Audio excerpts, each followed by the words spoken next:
Stocks almost had a repeat of what happened yesterday as we had kind of round two of the tax bill passing. But when you dig into today's move, it was a risk-on move. So I'm going to break that down why that's the case.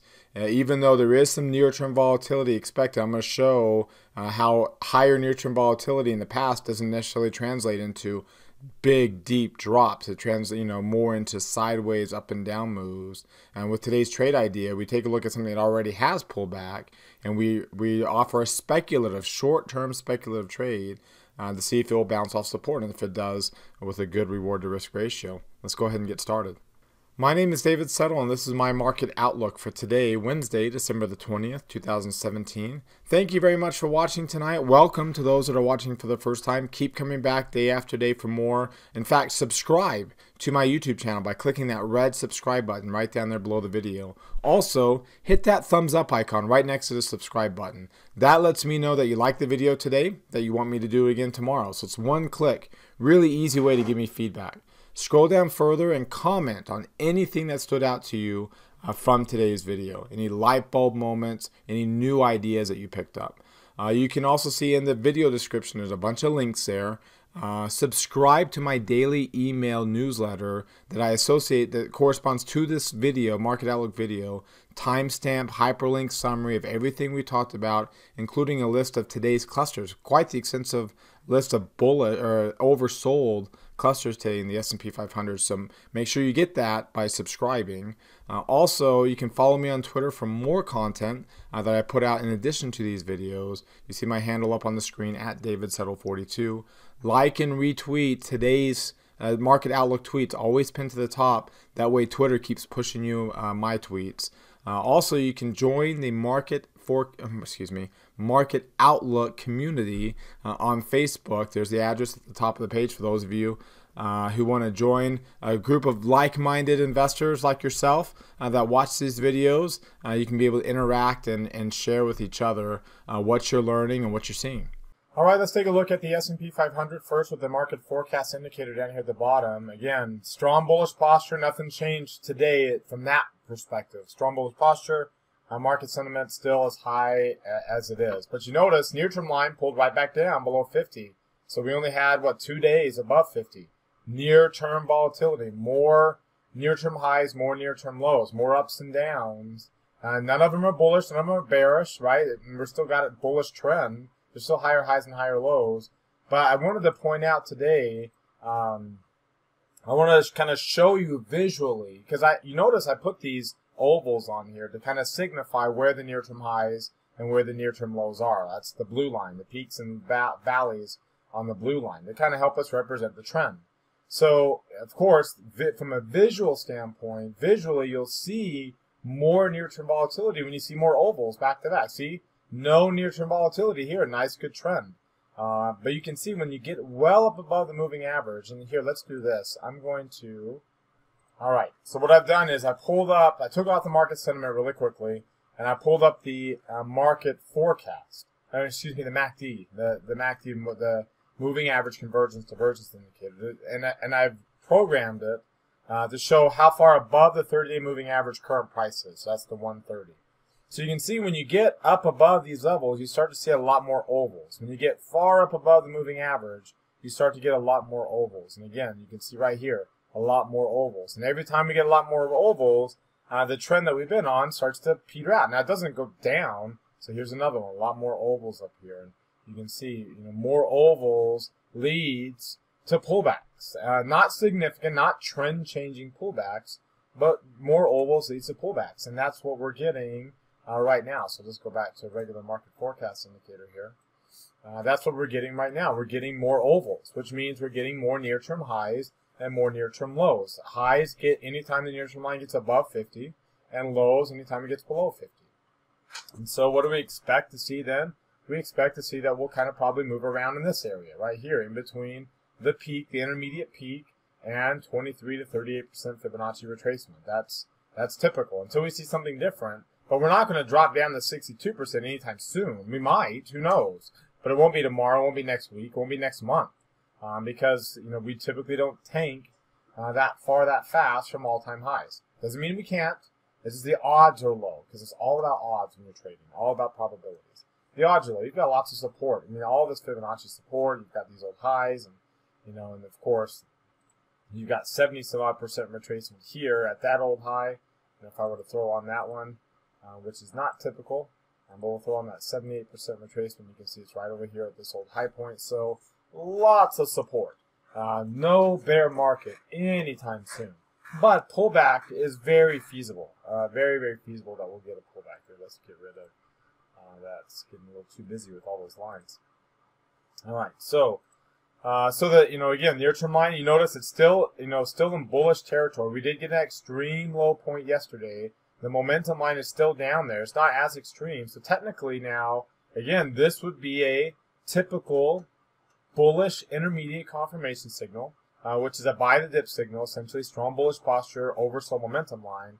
The only thing that's, and with the near-term line below 50, which but still above 20. So in this lower range where you can get this kind of low point, right, which is the bullish low point. So from that perspective, this looks like a great buy the dip opportunity. The only problem is, again, that the momentum line went to an extreme low point yesterday. That signals the potential for an impending posture change. Doesn't guarantee one, but there's higher odds that we'll get an impending posture change, which means that this strong bullish posture will change to a weak bearish posture, which most likely means that we'll probably continue, maybe some more ups and downs, because we'll get more ovals, but we'll continue in this area. So I'm not looking for a buy the dip opportunity, like this, or even like some of these, right? Because we're 4 months into an intermediate trend. We get more ups and downs as we get towards the end of an intermediate trend. That's expected. And market sentiment, as high as it is, it's not as likely. Doesn't mean that we can't. Doesn't mean we can't go up. Doesn't mean we can't close up the new all-time highs. That we might not bounce off of this. Just don't expect it to bounce off of this for 7 to 12 days. If we bounce off of this to new all-time highs tomorrow, then look for another near-term rally like this one. Here's a 2-day rally before we started getting pullbacks. This one was a 1, 2, 3, 4-day rally before we started getting pullbacks. That's what's going to happen. We might get a day or two rally before we get more pullbacks. The pullbacks so far haven't been that bad. They've been short and quick. They haven't been too deep yet. But there's going to be some times where they will get deeper. They won't be, it won't be earth-shattering, but it'll be much deeper than this. I mean, I've always used that term to markets like breathing. It's got to inhale and exhale, inhale and exhale. Right now, we've had some really good inhales on these near-term runs, and now we're getting a lot of really quick and short exhales. Well, if you get big, deep inhales combined with short and quick exhales, that's not a good regular breathing pattern. Eventually, you got to let that air out, right? Because you start to hyperventilate. You have to slow it down a little bit. Slow it down. Have bigger exhales, normal inhales, and so that's what we're getting. We're getting some hyperventilating going on right now. It's still good. It's okay, but it just means eventually you're going to get bigger and normal exhales, which will look bad compared to these pullbacks. But, again, a pullback to here, there's going to be support, and there's Fibonacci retracement. 23% is not bad at all. Even to get to 38%, the odds of a bounce off of 38% support, Fibonacci retracement, the odds of a bounce up to new highs is still really high. It's still pretty darn high. High probability of that. It's when you get deeper, as when the odds start to drop, that you'll bounce up to new highs. So, yeah, we can pull back below 2,600 to this old high point here, and still have really good odds that will bounce off of that to new all-time highs. And as I mentioned yesterday's on Twitter, the odds of a good 2018 are pretty high based on how the markets behaved this year and past precedent. You can see the Dow's also showing the same buy the dip signal, strong bullish posture, oversold momentum line, not as extreme, and the near-term line down below 50 for the first time after this long run. So this is one big run here on the Dow. You look at the NASDAQ composite, which was down just barely there. You can see very similar pattern developing. Same intermediate confirmation signal. Do not have the near-term line pulled back enough there. And then finally in the Russell 2000, which is the biggest beneficiary from this tax bill, buy the dip again. Strong bullish posture, oversold momentum line, Near-term line not quite below 50, so not as ideal. Again, you can kind of see how we are right now. So, I mean, buy the dip signal, but not the best dip with the most potential to bounce compared to when you might get some of these earlier in an intermediate trend. All right, so we continue to show strong moves up above the 200-day moving average, up above the 50 above the 200-day moving average, the price above the 50-day moving average. So we're really high and really extended. Again, we don't tank from these levels typically. So don't look for any kind of bearish move anytime soon, significant bearish move. We can grind away from these levels like we saw here. And remember, this MACD isn't as high as it was back here in 2014, and for that matter, it was even higher back here at some of these levels when we weren't even up to 100 points on a percentage basis. On an absolute basis, of course, yeah, where it's higher, but on the percentage, on a relative basis to the current price of the index, we were actually more bullish in these areas here than we are right now. So keep that in mind. That's the absolute thing kind of throws it off a little bit. So there, I mean, we can still kind of grind away even up to higher levels on this MACD before we get to the, now granted, all of these peaks here that we've got were all QE filled. This one's not fiscal accommodation fueled, it's monetary accommodation fueled like these were. This is fiscal accommodation fueled. So regardless, when you've got accommodation moving the markets, we can go up for a long time. We saw that in the in the middle of last decade with the real estate bubble and the low interest rates that we had coming out of the tech bubble bursting. That kept markets going on for quite a while up to some high valuations. We're at those levels again right now with really the only excess in the markets in the Bitcoin. Other than that, there's no real excesses in any of the traditional asset classes that would suggest that, man, a bubble's going to be bursting anytime soon. When you look at the three green arrows, again, we don't start to really show some volatility until we get more arrows, that are going up above these lines. And same thing here, on the long-term chart. You see, we started to get a lot of arrows in the beginning of 2015. We didn't get very many in 2014. It was every so often. And here in 2017, we got even fewer than that. So we've got to start to pick up the volatility a little bit, which means we got to close above and below the 50-day moving average before we really start to significantly test and stay below the 200-day moving average. So the same thing is actually true on these longer-term moving averages.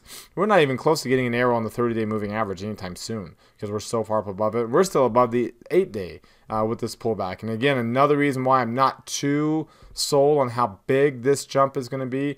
We get the bigger moves when the MACD is lower. When the MACD is already high like this, not the best buy the dip environment. The intraday chart looks very similar to what we had yesterday. Again, kind of this buy the rumor, sell the news phenomenon. So the bill did get passed today, obviously, and that pushed stock started up positive on that news that it passed, and it came all the way down. Basically, the day's range occurred immediately following the market open, and then we just kind of hung around. But we hung around above yesterday's low point there, and which also happens to be last week's high.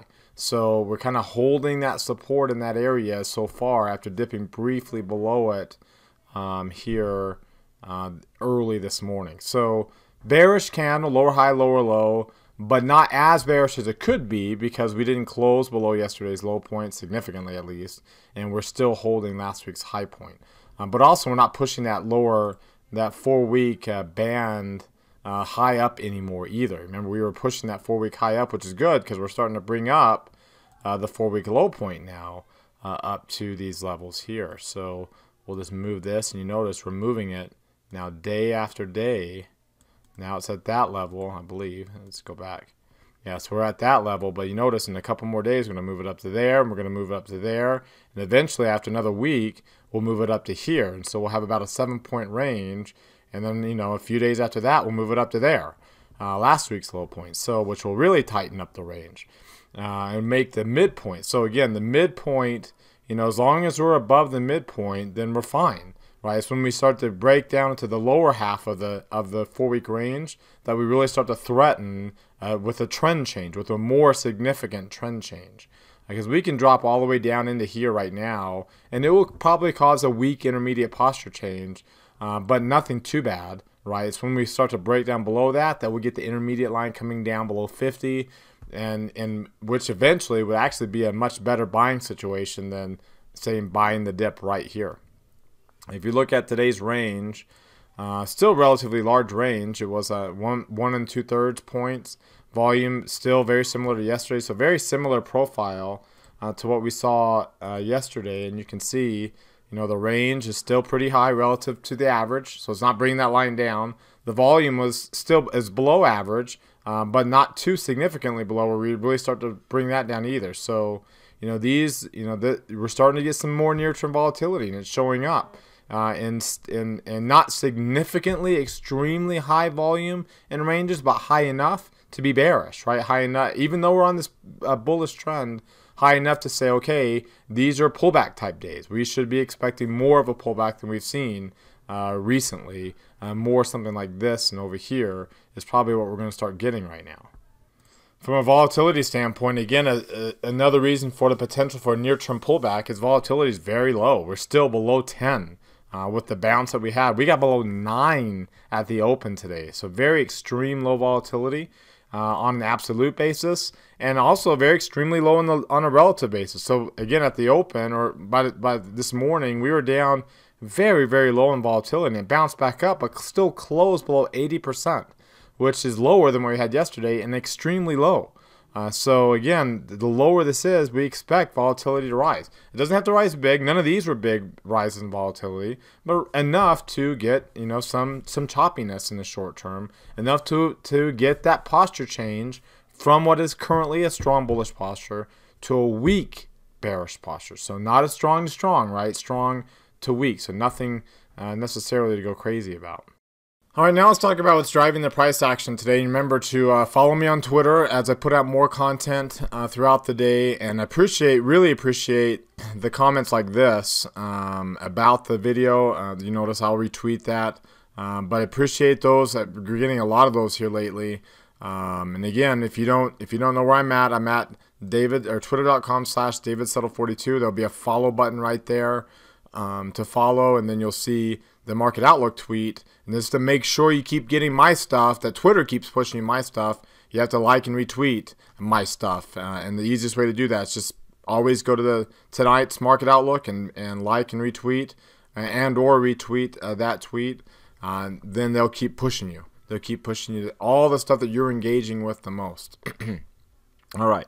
That being said, we'll take a look here at how the asset classes, and you can see, and that's one of the things I tweeted out was, if this 10-year rise yields now officially a thing, right? The New York Fed's looking for GDP growth at 4% now, as economic indicators. Look at existing home sales came out today, and they just blew those estimates out of the water. It was a big spike in existing home sales. Might be tax reform related, tax cut related here. If you take a look at, that was a big outlier to the downside. Obviously, the big outlier because of the inventory data to the upside was energy. And so crude oil continues to move higher.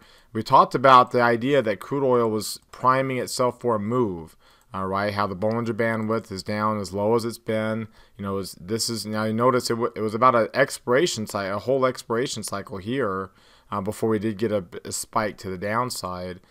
Here we've been trending higher, we've been consolidating, so the expectation is we'll jump out of this to the upside. We haven't yet, so we're still inside the Bollinger Bands, but we're starting, we're trading above the exponential moving average. It's in between the Bollinger Bands. So according to the trend you would expect, doesn't guarantee, of course, but you can never guarantee anything. You just know what to expect. And you expect, the trend is a big determinant, not the only, but a big determinant of what to expect. And you can see it's continuing to show potential moves to the upside. I got a message about the dollar. Oops, I keep forgetting about the dollar forming this potential inverse head and shoulders pattern. In this case, would be a continuation pattern because we don't have an uptrend coming in, but there's a possibility of an inverse head and shoulders pattern. So here's a shoulder, here's a head, here's a shoulder. The neckline essentially is this line right there. So breaking below that. Of course, if the dollar does fulfill that pattern and continue the bearish trend, then let me give you some context on where the dollar's been. Here, let's go back even further. As far back as we can go. Let's see. Here we go. And we'll go to 20 years. So you notice, I mean, it would not be a big deal for it to break 90. I mean, that would be a significant break, and it would put 80 into play. But it's not like we're at low ends historically for the dollar. If it continues lower, then it's going to be embarrassing. Of course, that would be bullish for crude, and that's when I'd start worrying about this bullish long-term trend about being mature, is when those commodity prices start to be really extended, and because that tends to mark a mature bull market, a bullish cycle, a mature growth economic cycle.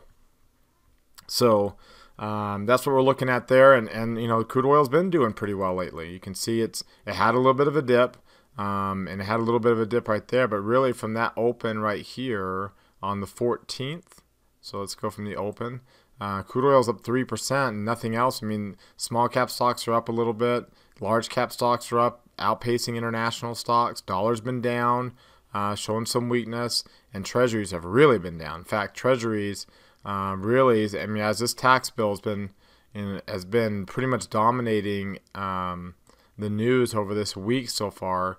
I mean, this is from the end of Friday. Look at that move lower, and that's why it's okay. This move higher on TNX is officially a thing because it's breaking out. We broke above 2.45% yesterday, and we've solidified that breakout today. Now we might pull back on the short term, day or two, back down to 2.45 because that's typical after you have a breakout above a move. But you can see we're getting close to 52-week highs on yields. So very strong move there, but not pushing the dollar higher. So it's kind of interesting. Usually higher yields means because the Fed's going to anticipating raise rates, and the Fed is anticipating raising rates, but that's usually what pushes the dollar higher. Dollar's not going higher. So this is more economic growth expectations related. Long-term yields rising, very, very good sign. But you can also see crude oil rising, and which again, long-term economic growth expectations. That's we're getting some positive developments there. International stocks doing okay. They've been weak a little bit lately, but today a little bit of a bounce relative to U.S. stocks. All the stocks kind of pulling back towards the end of the day. But you can see international outpacing developed, small cap stocks outpacing U.S. stocks, high yield outpacing treasuries significantly, crude oil outpacing gold. Those are all risk on relationships. So we take a look at the sector rotation. Not surprising, energy stocks continue to do really well. Whereas look at utilities and real estate. And again, from that close for the last 3 days, and look at those moves, and that's the impact of treasuries. Those 10-year treasury notes rising. You can see on the other end, materials and energy are the ones to the upside, which are again a reflection of those longer-term economic growth expectations starting to rise, and it's impacting. Those higher yields are impacting these interest rate sensitive areas, and the higher economic growth expectations are impacting the economic growth sensitive areas. Again, materials and energy. You can also see industrials too would be kind of the triumvirate of economic growth sensitive areas. Whereas you have discretionary and technology there, those are speculative. Those typically are speculative. You're looking for strong earnings, high PE multiples. Good momentum stocks in here. These are the growth. These are okay. The economy is going to grow. It's going to need these materials, energy, and industrial to fuel that growth and manufacture. Whereas on the other end of things, you can see down here, look at financials continuing to lag behind, along with healthcare and staples, your other consumer, safe haven areas. So it's a bullish rotation, but it's not your typical bullish rotation where you're typically looking for discretionary technology lead the way. That's been the case, but not the case now. It's energy and materials, and those haven't been the biggest winners. In fact, if I just go year to date here, you can see materials have been okay year to date, but energy has not been. Energy is down. Energy stocks, the XLE, is down 5% year to date. So there's some room to grow there, and you can see now you have utilities coming down from year to date. By mid-November, they were the second best performing asset class. Materials still holding in there with industrials, but technology has been the best performing asset class, up 35%. Don't expect that to be the case now as much. They can still rally as long as the market, the market has a good return next year, which would be expected based on what we talked, what I tweeted out a couple of days ago. Technology is going to have a good run as part of that. It just won't be the outlier like it is now. It wouldn't be surprising to see energy and materials start to be the outlier. You can see in 07, so here's 06. 06, the biggest mover to the upside is real estate. That was the driver, right, of that mid-expansion, that economic expansion by end of 2007. So volatility started to rise here at the beginning of 07. The market peaked in October of 07. Look at what led the market higher over that latter stage. Now, technology still outperformed, but look at what led the market higher during that last, the mature bull market. It was energy and materials. And as you see these two industries continue to rally, you can see, look at this, real estate and financials lag behind during that mature part. So, if that continues to be, now discretionary also did too, but you can see if that continues to be the case, now we've got, the typical rotation when the market is starting to peak. Now, it doesn't mean it's going to peak and roll over tomorrow. It might not roll, and we might not hit the peak for another year and a half, similar to this. But as it's starting to mature, we can see which sectors will start to move from the lower end of things to the higher end of things. So with this pullback comes an opportunity to show you a potential speculative trade, right? So market's kind of messing around, we'll let it do its thing. But this particular stock, Starbucks, you can see here, we've got 3 red arrows today on an upward trending stock. Now, last time we came close to 3 red arrows, which is right there, we had gone up to a higher high. We broke out with some good volume, 3 green arrows, good volume on the earnings. We broke up, pulled back down to the moving average, and didn't get the arrow because we didn't close below it, but then bounced because, you can see the old high held for support, and we bounced, and there's the move that we made. Then we went up to new high, a little bit of a divergence right there. Then we pulled back, still holding this old high for new support. 3 red arrows. Now, if I were trend trading this stock according to the rules that I've taught you for years, you'd move your stop order up on this, right? This would be a stop order moving signal. Of course, you'd still continue to trend, but if we drop below this, 3% or more, depending on where you put your stop order, then you get out of the trend trade because it's clearly trending. Higher highs, higher lows. MACD and stochastics are down, but not significant. You can see the MACD is still above 0. Stochastics is still, it's not into the lower reversal zone yet and hasn't been as it's been trending higher. So everything's looking still pretty good. There we go. For potential bullish trade. But it's speculative, and we're right at that low point. So here's what we can do when we're making a speculative trade like this. I'm going to go out a little bit of time, and I'm going to buy an out of the money option. It's below 40 on the delta. So we'll change this mark to the delta. You can see this will be the first option out of the money that's below 40 on the delta. What this means is I can buy it here at 81 cents, risk the whole 81 cents because it's so cheap. I can risk the whole 81 cents. Now I have to put a stop order, right? This position size around 81 cents. Now I'm not going to lose 81 cents, right? Because I'm not going to hold on to this until it loses all that time decay if we were to continue to drop, right? So I'm not going to, we're not going to do that. Because as that you can see, as the stock goes down, this will lose its time decay and will go to 0. So if it goes down below 57, even down to 56 or lower, then we know, this isn't working. It's not going to bounce like we're speculating it will. So we'll take probably a half a lot, 40 cents out of that loss by the time all is said and done there. But if it makes this move, so what I did was I duplicated that line and put it off of this low point. If we duplicate that kind of return, you can see it's been pretty much the pace here on all these low points. You can see how it made that same move a little bit faster and had earnings in there, but it made that similar move right there. So if we keep duplicating these moves, then if I put my cursor over, you can see that it gives me a target date and a time date. Time date is January the 10th, target date 61.66. So if I say, okay, I'm going to come over here to the Theo price. I've got the Theo price on. I'm going to put my date, my time target, and my price target, the 61.66.